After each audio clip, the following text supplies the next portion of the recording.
Sementara itu terkait pernyataan Presiden Joko Widodo soal adanya mafia daging mentah, Polri saat ini masih berkoordinasi dengan pihak terkait.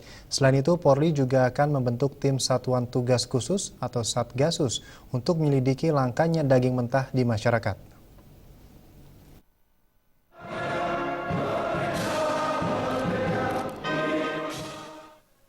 Usai melakukan pembukaan dan pembekalan kepada Kepala Satuan Wilayah Kasatwil, Polda dan Polres seluruh Indonesia di Gedung Sekolah Tinggi Ilmu Kepolisian Jakarta, Kapolri Jenderal Pol Badrodin Haiti mengatakan berdasarkan data dari Kementerian Pertanian bahwa di feed order ada daging sapi yang siap potong, namun ada pembeli yang tidak dilayani.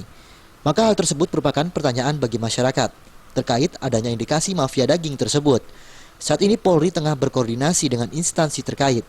Selain itu, Polri juga tengah membentuk tim Satuan Tugas Khusus untuk menyelidiki kelangkaan daging mentah di masyarakat tersebut.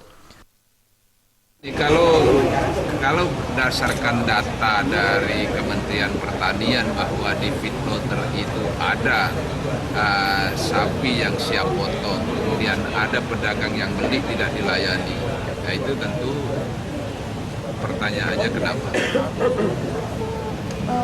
Polri menemukan ada indikasi pedagang juga.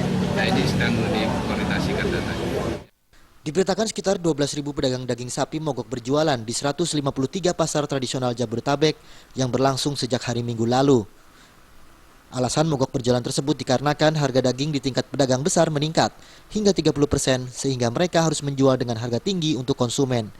Dari Jakarta, Hendri Fajaryadi melaporkan.